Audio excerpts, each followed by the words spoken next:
start with the question of, what have you done programmatically within each of your organizations to help us be relevant and to be compelling to the agent community to want to sell your products? And you can go in whatever order you want. So I'll start with that. So I think one of the things, I heard you say agency, but I also heard you say MSP. And so one of the things that I find is interesting about Intermedia is that we have several different go-to-market models. And so we actually sell in a traditional, more agency, or we call it advisor model, but we also have a long history of providing what we call a private label reseller model, where you can take it and resell it as your own brand. And so we give that flexibility to the partner community, because depending on where you're coming from or what your goals are, either one of the models could be good for you. So that's one of the things I find is really unique about us. From a partner perspective, we have this sort of what we call our 360-degree approach to supporting partners, and we actually have a platform. Our product is called Unite. It's a cloud-based UC platform, but we have this. What we've done is we've branded this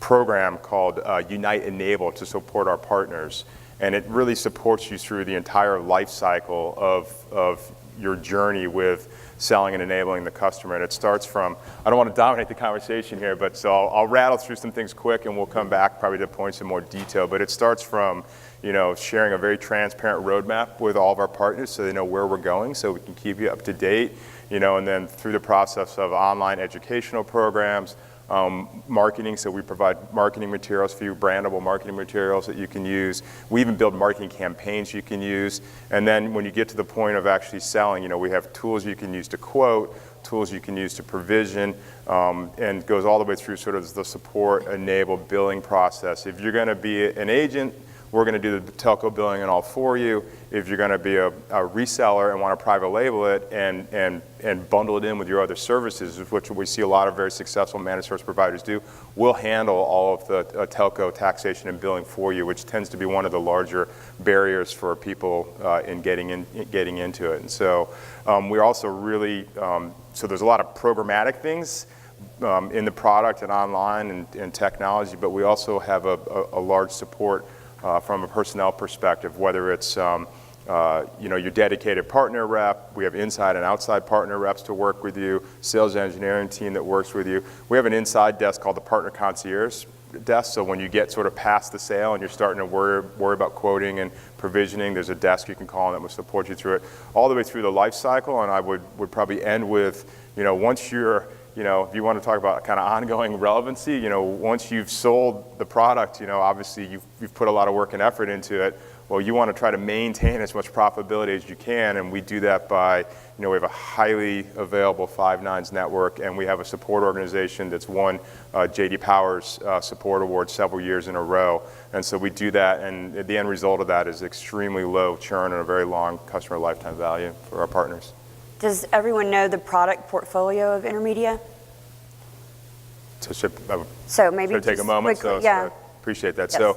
So the product we should really talk about today is Unite, which is, again, it's our unified communications, cloud-based unified communications platform. And so it is a combination of a fully featured, business class, cloud-based hosted PBX, and it comes with. As part of it, we provide free phones for our customers, and it comes with pre-provisioned plug-and-play free hardware phones for the customer.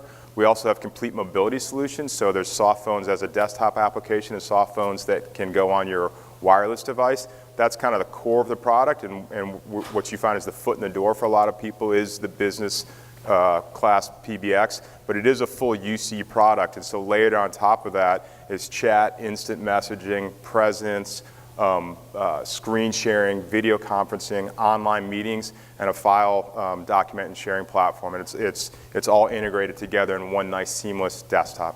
Okay, thank you. David?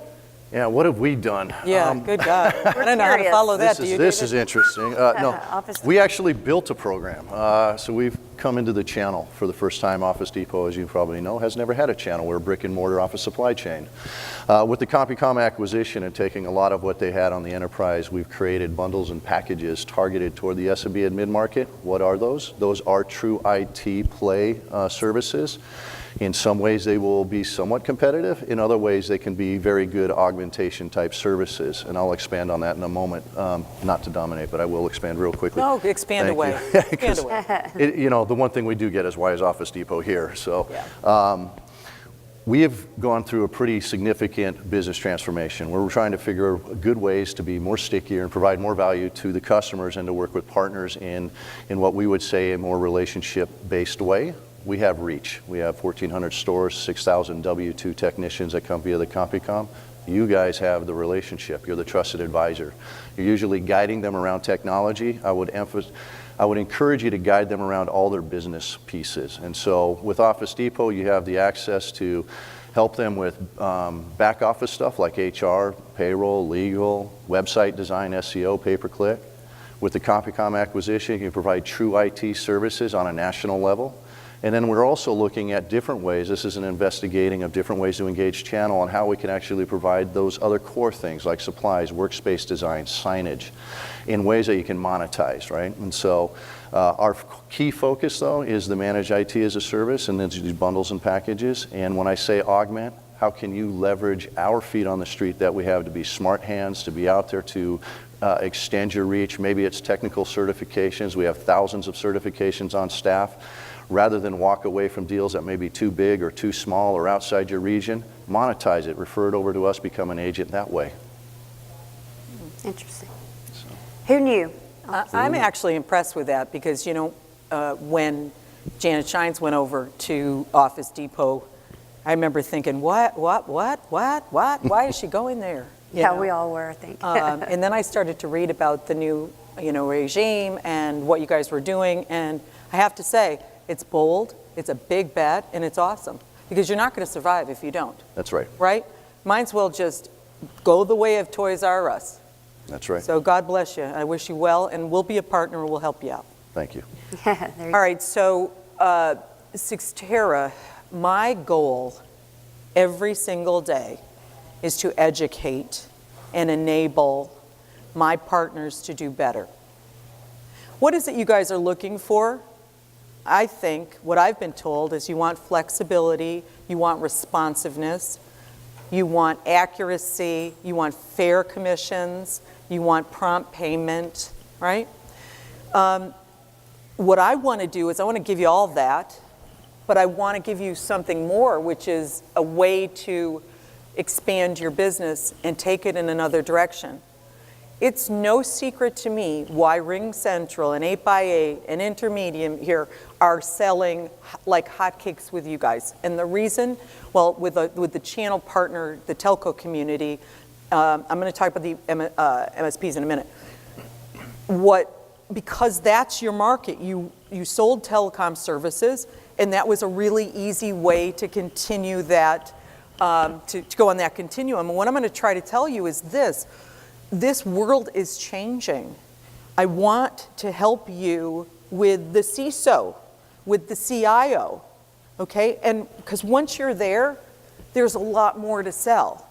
I love what you've done with these guys, okay? Taking it there.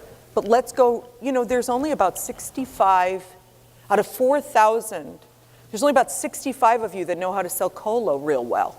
What in the heck is that all about? It's the easiest thing I know. It's like buying a condo. Give me a break. It's easy. We do it all for you. We have the sales support. We got the technical guys. There's nothing for you to do except for introduce us to your customer. And it's a very rich program. If it's a referral or a resell, we do both. And then your MSPs. We've had good luck with MSPs because what you want, we offer from a product standpoint, the very stable and secure environment in which to run your business. Is it safe? Is it going to be up? Because if you're down, I'm losing money. And so we're a very good fit there. But where we're beginning to go, and this is what I want you guys to think about, is the security. Everybody's talking about security. Nobody knows how to sell it yet. There are very few. I'm going to say on my hand, I could name value-added resellers that really know how to sell security. There are MSPs that do much better. But let me just say that when you control the entire environment, you can learn about all of the products that you're supporting. It's not a democratic society where you're going to have 300 versions of everything like they do in these VARs. So I understand why it's harder. But what I want to tell you is, if you want your business to thrive and run, don't ignore me like you did in 2007 when I talked about the cloud. Please don't ignore me. Look what happened. Look at Avant. I always use them as an example because they leveraged the cloud, and look where they are now. They have built an enormous business. It's a great example. Take that little bit of a vision and say, you know what, I'm going to do that with security, or I'm going to ask Tina to help me with Colo on Demand, because by the way, that's a disruptor. That's Netflix for Colo, right there. Okay, if you want to be involved with a disruptor and you want to have your business grow exponentially, I can help. So on that note, I will stop talking. Thank you very much. Thank you. Was I talking longer than him? No, I think Okay, good. No, That's all I care about. he was the longest so far. Just kidding. And I say that with all the love in my heart. Yeah. So does everyone have a good understanding now of what each of these companies do and how they're being led by these three people? I want to make sure before we go on, because I know I've left panels before and I'm like, because they can talk really high level, and then I'm like, what do they even do? I don't know. So I want to make sure you understand before we continue to move on. No questions? Y'all aren't very interactive. Are you awake? It's Anyone? early. One question. Okay, so I'm going to pick on someone, and you're going to have to tell me what each of these do. This guy right here in the middle in the plaid shirt. You were. Yeah, he's Oh, you're with he's them. immediately And disqualified. that's what I picked. So. Go to the next one. Yeah. I have a question. Okay, great.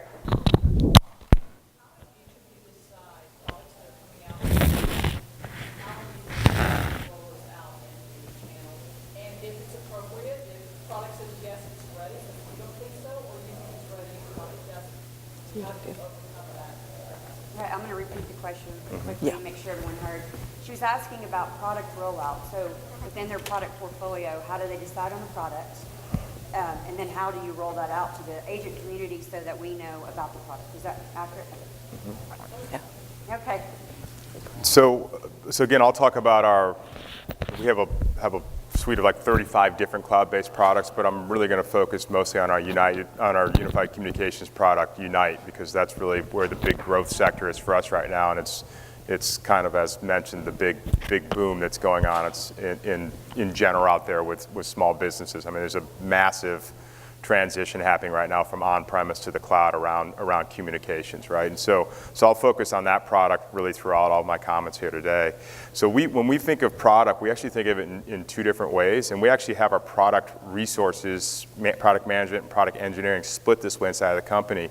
And one track is what we consider end user features, and the other track is what we consider the partner experience. And so we literally have different product managers responsible for different components, and we split our internal dev and engineering resources across those two tracks, right? And the first track, when we think about end user product features, realistically, that's kind of a market competitiveness type thing. And so you're looking at the other UC solutions out there, and what are they doing, and what do you need to do to be competitive there, and trying to keep track with everybody. Everybody keeps leapfrogging everybody and heading in the same direction. And of course, you get a lot of feedback from your customers around that. The second one, though, which is where we really focus a lot, and I think is part of what differentiates intermediate strategy, is really around that partner experience. And that's all about, again, like it's the platform I discussed before, but it's how do we make the product extremely easy to, past the upfront training education, extremely easy to quote, order, provision, support, bill, et cetera. And so we have a whole different roadmap there around that. And so we focus in those two areas. And a lot of that feedback, frankly, comes in from partner advisory councils that we run. So we have a partner advisory council, and we bring in on a quarterly basis a lot of our top providers that are selling the product, and we talk to them about, where are the friction points, what would make it easier for them. I mean, we understand very well that time from ordering to billing is a really important thing, for our partners. And so we talk about that and focus on that. And then as far as deployment, I could talk about all of our internal QA processes that we go through, but I don't know if that's really what you want to know. So we use our own. We're a company of 850 people, and we use our own product internally every day to run our business is a global business. We have offices, international offices, and offices throughout the U.S., and so we use our UC platform every day to run it. And we eat our own dog food first, and so new product features get rolled out to us, and we're the alpha. And then we usually have a group of partners, some of our lead partners, that end up being the beta testers, and then past that we roll it out. And like I said, we're very transparent about our product roadmap, and we have online universities for education. We have a sales engineering team that helps support them, marketing campaigns, things like that. Thank you. David? We're in a fortunate place because we've got 40,000 or 60,000 employees and we're $12 billion in revenue. So we've actually got the privilege of being able to hire some pretty good consultants nationally to give us good market insight and market research. And so what we've been able to identify is that there's been really no true 100% national IT player, right? There's a lot of franchises, there's a lot of local guys. So we've been able to fill a gap there. When I talk about the back office stuff, there's a lot of providers, but they're not in a channel-friendly way. When I look at the competition and what you might think is a peer competition, we're creating our own simple button, right? Yes. So we want to make sure that whatever program we are doing is, again, augmentation, but makes it easy. But when it comes to peer product, where does it fit? There are different types of channels, you have to understand. There are VAR channels, there are MSP channels, there are solution provider channels, there are agent channels, there are distribution channels. Each product that you come to market with fits a different go-to-market strategy for each of them. Right. We chose to come to this community first because the adoption rate is higher, it's quicker, because it's a sell with or sell for model. We're not asking anybody to be certified, to spend money getting, hiring technicians or get trucks or any of that. It allows you to get to market quicker on a national scale, and we'll take a lot of that onus. We'll do the billing, we'll do the collection, and again, from an agent perspective, that makes it easier. It allows me to scale quicker, build the trust, build the brand, and then we can expand out. So for this channel, I think was the question, if you want to. Yeah, for this. How do you select the products? So if I look at the traditional agent model, picking the product was pretty simple. The traditional telecom agent who's focused on connectivity and focused on UCaaS and voice has not had a traditional IT play. What they've traditionally done is referred that business away. And they've hoped, and there used to be a quid quo pro process where the MSP or the IT VAR would give the voice back. VoIP has disrupted it. VoIP touches the LAN. Every MSP and IT now takes on voice, and they now do connectivity because they're getting involved whether they want to or not. So the traditional telecom agent has found their business shrinking. As price compression comes down and they're fighting to maintain a residual stream minus churn, this gives them, this fits a bucket for them. It is a true additive that allows them to grow their revenues. When I look at the MSP model, how do I expand the local ITs present? How do I give them a chance to monetize areas that they've been walking away with? We have an MSP in New York that came to us because they wanted to go to bid on something, but they didn't have the minimum revenue requirements. We do. We can do that, and we can pay them for it. We have other MSPs that have come to us because they don't want to engage in anything sub 25. Well, we're SMB, we're mid-market, we got that DNA. We can monetize that for them, we can do that. So that's kind of how we're selecting it, is who has the pain points that we can cover and fix for. Does that answer a little better? A little clearer? Right on? Thumbs up? Good. Kind of. Tina, you want to add? Yeah, no, that's awesome. I'd like to do something else. Can all the MSPs raise their hand? That's what I was going to do, yeah. One, okay. And master agents, raise your hand. Any masters in here? Sub-agents? One. Vendors? Okay. Who's everybody else? That's why, and they work for me. Okay. And so here's the thing. I don't want anybody else to leave the room, okay? We're here for you. Mm-hmm. Tell us what you want to know about channel, running the channel. Tell us what you'd like to see us do better. Please, don't leave the room. Don't be bored. Tell us what you want. Well, this is the worst panel I've ever been on, and it's not because of the people that are doing it. They're great. But it's like we're not connecting at all with you guys. You're just like out there, and we're here, and there's this like glass divide. So let's just stop it right now. Let's just stop the insanity, all right? I'm going to go around the room. What can we do better for you, sir? Actually, I'm going to bring the mic down, and what can we do better for you as channel chiefs? How can we make things better? First of all, what do you do? Let's see what We're you an do. MSP. You're an MSP. Okay, that's right. You raised your hand. Sorry. No, there was one in the back. So. There was another one in the back? I didn't notice. All right, here's the mic. What can we do better? What makes you crazy about your vendors? Like, what's the thing that makes you the craziest? No, I wasn't here in that mindset, so I'm not, All right. I'm not prepared. All right, put you on the spot, and now yeah, okay. Sorry about that. I'm going to go one more here. Does someone want to raise their hand? On Yeah. What they can do better? All right, here we go. Here we go. Yeah, so I'm a vendor. I'm really interested in how you're differentiating compensation models for your partners, whether it's through the agent channel or through the MSP channel. Okay. Is it different commission rates? Is it in perpetuity, greenfield? Are there termination timelines for when commissions are paid? Okay. Did you hear, everybody hear that? Okay, we'll talk about that then. All right, good. Okay. You want to go? Yeah, sure. I mean, why not? So, our commission rates, there are residual stream. It's not we don't have a reseller model.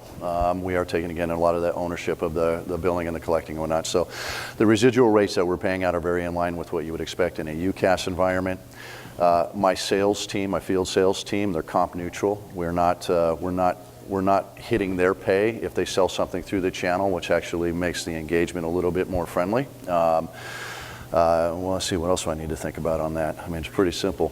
It's green, yeah, evergreen.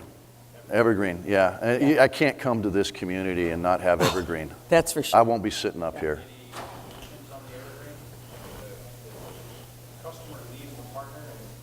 The customer, listen, the customer, there's a change of record process at the end of a term, not midterm. So if the customer is unhappy with something, they can file for something like that. We got a process for it, but that happens very rarely. In the as a service model, it has more to, usually when that happens, something the partner did really upset the client, but we're not allowing other partners to come in and try to swipe deals from other partners. That's just, it's not a good way to do business No. in the long run. So, Amen to that. yeah. Go ahead. Well, we have, as I said earlier, we have two different models. So one is the more traditional advisor agent model, and in that scenario, there's an upfront, reward, and then there's an ongoing, in perpetuity commission based on the life of the account. And the other model that we go into is what we call our private label reseller model. And the difference there is in that model, the partner owns the customer, owns the contract. You could set your own pricing, you could set your own margins, you do the billing. As I said earlier, one of the things we help you with is we will prepare all the telco and taxation, so you don't have to worry about that, but you do the billing. And we find a lot of partners really like that model, especially MSPs, because they can bundle a lot of things together. And some of our most successful ones sell this they bundle a lot of their services together with other cloud-based services, and they sell this kind of all-in-one flat rate per user fee as an outsourced managed IT. And so that works well, but we're indifferent on either model. Either model works fine. That one's more based on a discount from kind of the list rate, and that's where your margin is there, but you can also set any price you want and create your own margins. The other ones are more standard up front with commission. There's some options. That's good. And then as far as switching, because you asked about it, we don't switch from partner to direct or partner to partner without a sign off from the existing partner. And so it does happen sometimes, but we require the existing partner to sign off on the switch. Thank you. Tina? Yeah, thanks, Rachel. Cradle to grave is the way we look at it, because the telco agents have had their business taken away from them many times. And so what we do is say, if you have sold it, we will dance with you the entire term. If it renews, you get that too. Mm-hmm. So it's as long as the customer is alive and well and you aren't in breach, we are good. And that is something that I just made the decision on because I had a terrible experience with one partner leaving a vendor, going to be an agent, knowing that there was a renewal coming up, going into that customer, making friends with him, having the customer send me an LOA, me moving the business, only to find out that the other partner was in there and I didn't know it. So that's it. I did it once. I made a mistake. I'm paying two people for the rest of my life. And It's an expensive lesson, but it was one well learned, and I'm not doing it again. We have two models, reseller and referral. They vary based on what you're doing with us. Are you all in? Are you a master agent? Are you, you know how it goes. The reseller model is based on, you make your money on the margin with the discount, and the other is, and we have a couple of MSPs that we've worked with that have asked us to come up with reward programs, not so much resale or refer, because they're engineering us in, right? So when we add a customer, we ask them to register it, and then we give them a bounty for adding to their business. They also get a discount. They are, because they're going to keep buying. But we understand the customer acquisition of that, and we can also sell them other things. And see, and that's the real thing, right? If you get SAP in your data center, right, you're going to get all the other ancillary applications. It's just the way it goes. So it behooves me to pay that MSP that does SAP a little bit more in addition to his margin for customer acquisition. And it saves me money because we all know sales costs, right? So there you go. Thank you for your question. Yeah, thank you. So outside of compensation, education, sell with, sell to model, what are you doing that is disruptive and creates value for our community to be able to go out and sell to the CISO, the CIO, even the CEO, the C-levels? Well, I guess one way I'd look at it as far as creating value for the community is to at least understand what the opportunity is here for everybody. And so, there was a huge shift earlier on from premise-based to cloud, and it was primarily based at the application level, and things like email were the first workload to move.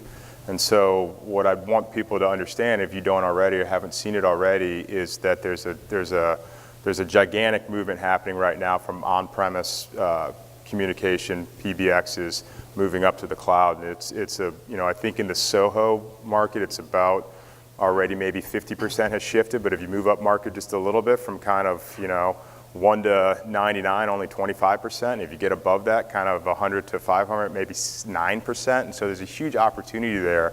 And so the product we've done really enables you to go out in any one of these models with full support from us. And again, I could spend a lot of time talking about all the things we do, but it enables you to go out and take advantage of that. And I would encourage you that you're already in there and you're already selling services. And the nice thing about these services is I think the audience knows there's the opportunity. That's why, we're in this industry. Yeah. But what are you doing that's different than these two or the others that's going to enable that within this community? Well, we're selling kind of different products for one thing. So it's completely different products that we're selling. So yeah, so that could be one.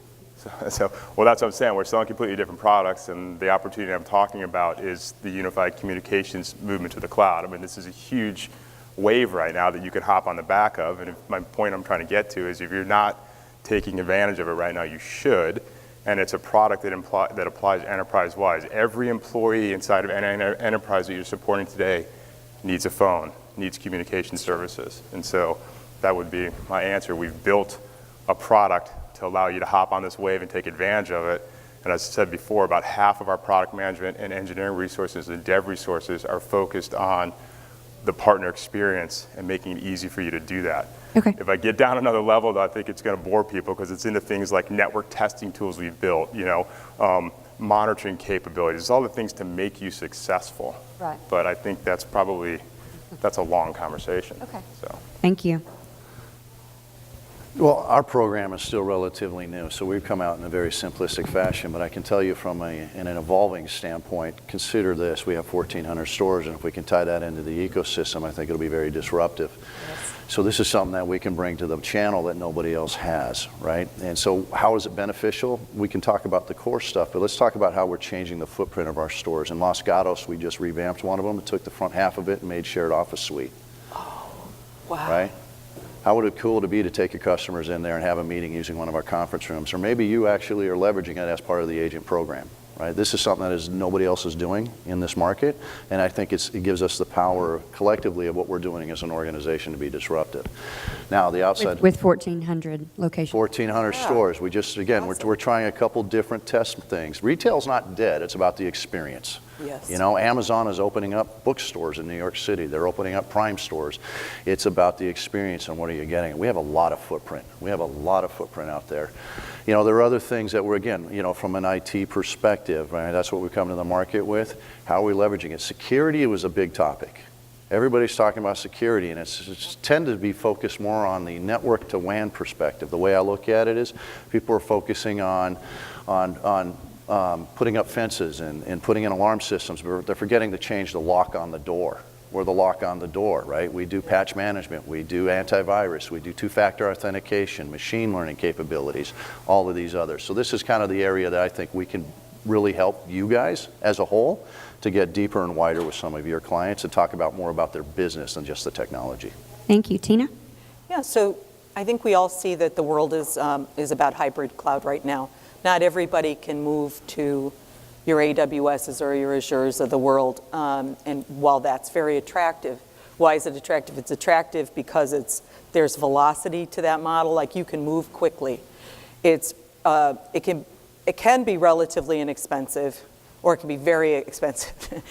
But you said the easy button, or you didn't say easy, you said Simple button, the simple okay, button. we have a copyright issue here.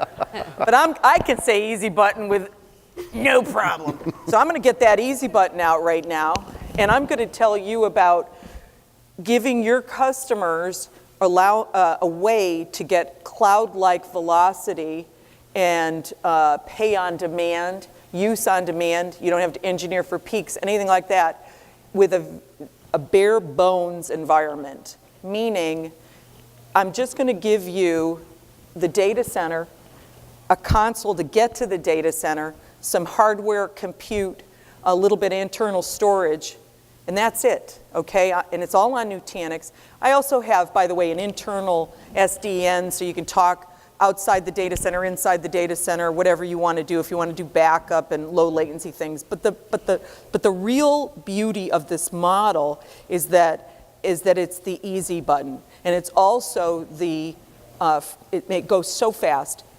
In one day, you can be up and running on your own hardware, your own node, everything you want in your own little data center area, and just like the cloud. But for any MSP that's in here, we're not going to do the management tasks, okay? You can run anything you want, you can manage anything you want, or you can buy, our customers can buy those services from others. So think about that. Think about the other things that you could bring to me on this platform to augment and help my customers, because I want to have a marketplace, a really attractive, viable marketplace where they can add things easily and not have to, and our customers can be served in a way, just like with your cell phone, where you push the button and you get what you need. But yet it's not like Shadow IT, where I don't know what I'm doing, I can't see what they're doing, I can't control the cost. It's yours. And you never have to drive there. And you never have to walk in that data center if you don't want to. I think that's a disruptor. I think that's Netflix. I'll give every one of you $1 if that doesn't happen and I see you next year. All right? You come get it. Remind me. 40 I may forget, I'm old. All right. That's about 40 bucks. Okay, so we have about 4 minutes left, and we're going to open it up for questions. Don't leave. I think you have a question. I can see. Okay, here's one. He's just one of my employees. Let him go. No big Let him deal. go. He's awesome, but he can go. So you asked me what I wanted to ask, and I thought about it. Good. So the one thing that always sticks out for me, and it's been a problem forever, is trust. And as an MSP, we have to have a lot of trust in our vendors that we work with. And I don't like calling our vendors, they're partners. Yeah.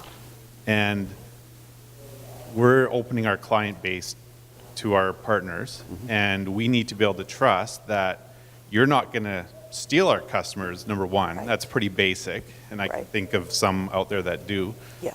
And I also need to be able to trust that when there are problems, you're going to be there to support us, and you're going to be supporting our customers. If that isn't there, and I can't trust you guys, I will not do business with you, period. So I'm wondering, what are you guys doing to build trust? That's what I'd like to know. That's a great question. It was worth the wait. You know, trust is a big thing. We've got all these stores and millions of customers already, right? That some would argue they're our customers too, but I think that's besides the point. It's partnership, to your point. And I would say from a channel perspective, our CEO came from Lenovo and Dell. It's in his DNA to work with indirect channels, and he understands the value of it. Janet Shines was recruited over, SMB channel chief from Verizon, understands this channel and the trust that you have to build with it. Who then recruited myself and Heather Tenuto. Heather was the channel chief at ShoreTel, and I'm a prior channel chief. We have 3 channel chiefs on our staff in the channel. So that just establishes the fact that we understand the community and the pains. It doesn't establish trust. So trust for us is really, it's about how we engage in, yeah, you have the relationship, we have reach, how do we extend, how do we work together? We take in our channel, in a sell with, sell for approach, we take your lead. We want you involved. You're the one that's going to be teeing up the conversations. You're the one that's going to be working to help us get to the paper. You're the one that's going to be there taking the calls from your clients, because even though we have a call center, they're still going to call you, right? But you have to have a number that you can call. You have to have resources that are supporting you to continue to provide the value that you bring them. We need to keep you educated so that you can come to them with other things, and to, you know, whether it's other certified things that we have, certification things that we have, or what it may be. Our call center is 24/7 live answer support in the U.S. That's important. We don't want somebody to call us, be represented from somewhere else that they don't understand and make you look bad. But a lot of it has to do with programs. Am I going to steal a customer? No. I need repeat business based upon the relationships you have. I steal a customer in this community, Oh, yeah. everybody knows. And again, I'm not sitting up here, right? Right. So the trust, part of that is faith, right? Right. But it's a lot of communication that has to go both ways in a true partnership. Yes. So. And we probably have about 2 more minutes. Do we have another question? By the way, true trust is only going to come with time, right? So, I mean, we have to work together in little bits and grow it, and it always seems to go well that way. And everything I learned about working with you guys, I learned when I was 5, right? You don't lie, you don't cheat, you don't take somebody else's paper, you don't, you know, come on. We have to treat you like you want to be treated, right? So earlier you asked, what are the kind of things that drive us nuts about working with partners? Do all of you have direct sales forces also? How do you train your direct sales force? How long is that training? Well, Office Depot has a lot of direct sales. I mean, you can look at sales associates out of the stores and consider them direct. What we do is we've actually taken a lot of what we have on the CompuCom side and build out a field sales team. We don't call them a direct team, we call them a field sales team. They work closely hand in hand with my channel managers, and anything that shows a lead interest based upon the IT, the Managed IT as a Service product, all of that, whether it's done through the store, whether it's done online, or whether it's done any other ways, comes to that same field sales team so that we can help eliminate some of the conflict that is probably going to be inherent in the size of organization that we have. But we're also spending a lot of effort in working with that field sales team, letting them really get the inside view of how this channel works, right? We spend a lot of time on the education. To give you an idea, my CAMs are more focused on the business development elements, and we make introductions of our sub-agents directly to that sales rep so that they can form micro relationships and establish a trust there as well. This allows my field sales teams to identify opportunities that might be coming elsewhere to maybe pair up with some of the partners that they're working with in those sales motions. So to answer the question about what drives a lot of partners nuts is we commonly always hear, just introduce us. You can stay stupid. We'll do all the work for you. Yeah, no, I know you don't want to. So what I want to kind of pose to you guys is if you invested the same kind of education and training that you do internally and do that for the partner community, then our comfort level, not only working with you from a trust factor, but truly, lowering your cost of sale will Yes. go down, and you'll have a much more committed relationship instead of just saying, we just want you for your relationship. So that's, just kind of some food for thought. The best agents we work with take an interest in getting trained. Here's the blocker. In order to train you, if you're a sub-agent, I have to pay a lot of money to the master, which I don't mind doing if I have the business to show for it, but I'm a new vendor. I'm just like him. I have a new program. So I'm in a little bit of a catch-22. I want to offer you all the training in the world. So instead, I'm doing a completely 100% integrated model, so you always have a direct person with you, and hopefully you're going to learn that way. But tell your masters, hey guys, we have disruptive technology. Maybe don't charge them so much. I want to learn. Okay? Well, we're at the end of this roundtable. Thank you all for being prepared and answering all the questions, and thank you for attending.